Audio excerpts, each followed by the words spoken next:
Hey everyone, welcome to another episode of The Shot with Cosmos. Cheers to Voyager 2. Hey! Okay.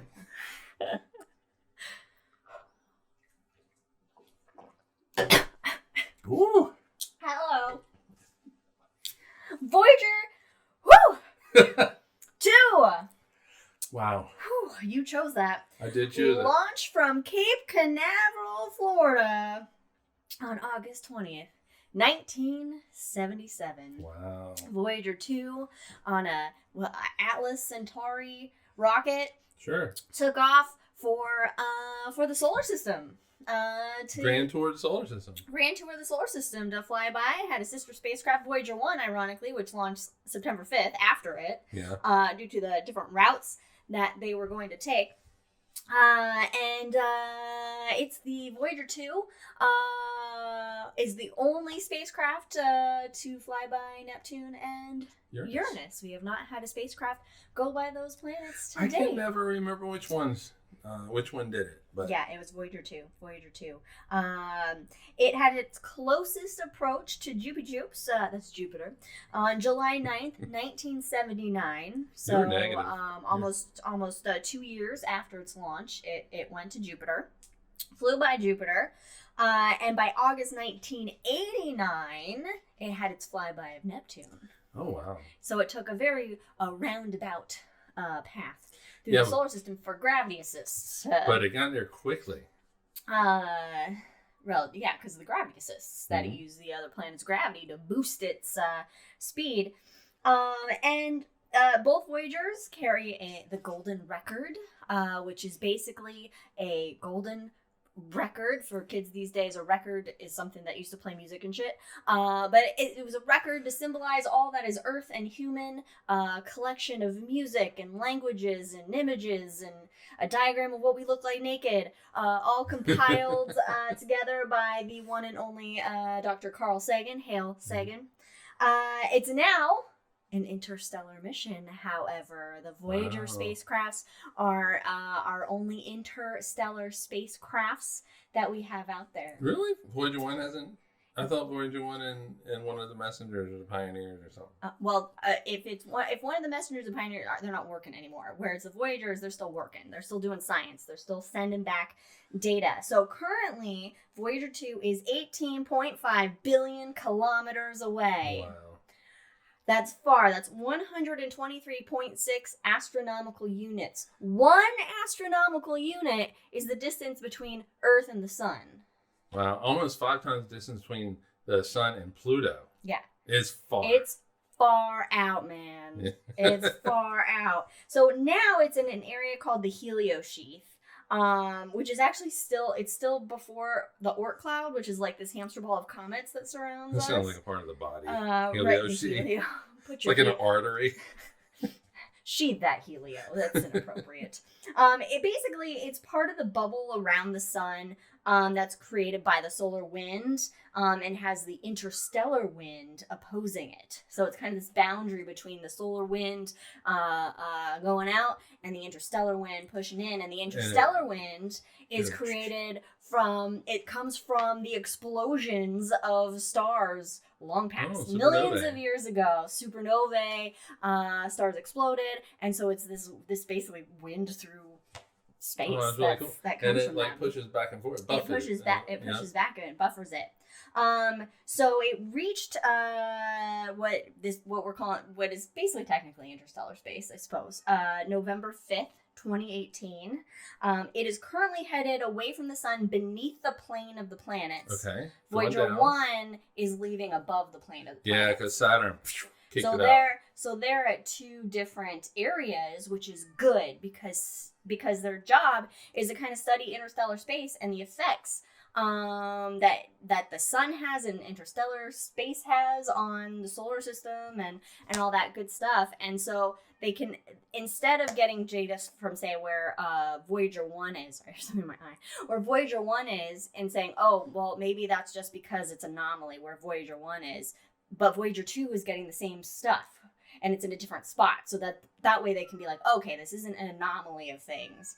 I know. Winter wants to be in the podcast so bad, everybody. Doors open, Winter. You can come in. So, Voyager 2 has 5 science investigation items, which are magnetic field investigations, low energy charged particle investigations, cosmic ray investigations, plasma investigations, and plasma wave investigations.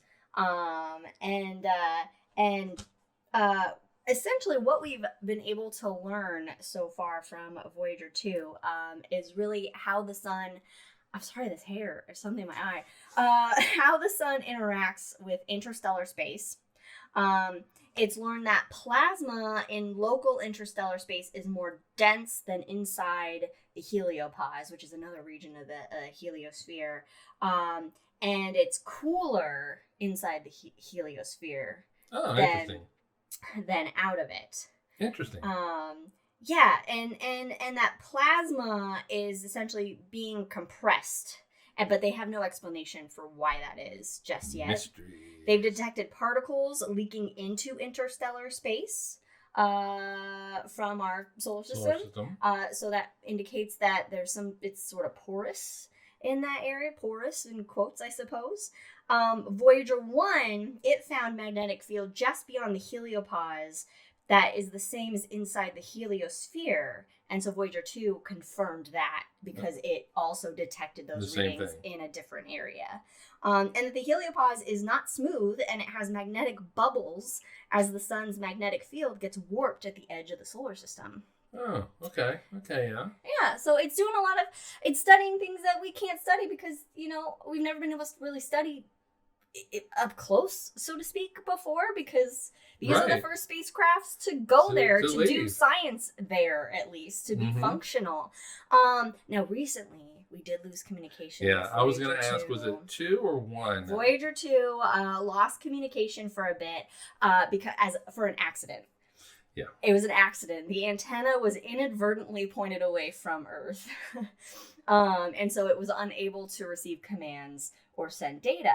Now, this isn't like a disastrous thing because a few times during the year, they basically reset its positioning. It has a thing built in to reset its positioning to realign the antenna with Earth, which would have happened in October of this year. Okay. So it would have been fixed in October. However, they sent like a loud shout to Voyager. Like they just yelled at it real loud. They're like, Voyager 2!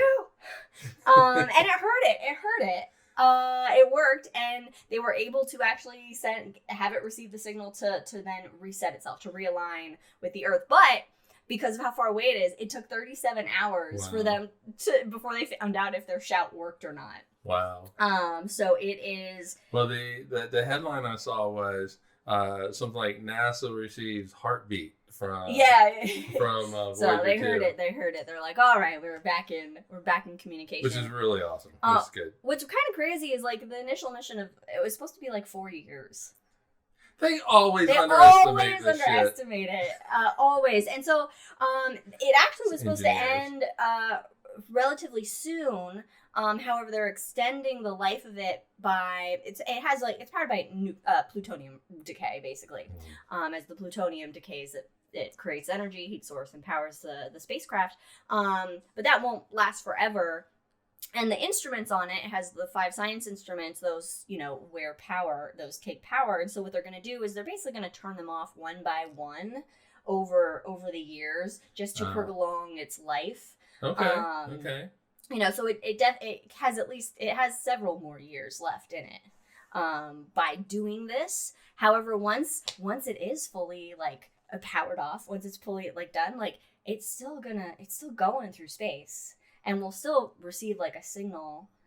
We could still receive a signal back from it, even if we can't do any science with it because it doesn't have the power to run those instruments. But it'll just continue on its trajectory out there into the cosmos. And you know what? We all know what happens in one of the Star Trek movies, which is a documentary. Yes. These are documentaries. They Klingons shoot it. Yeah. The Klingons shoot it.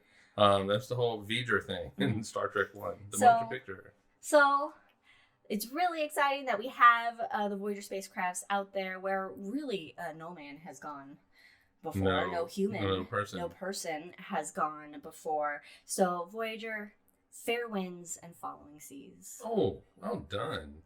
Well done. That's a shot. Cosmos, follow us on things. We'll see you next time. Cheers.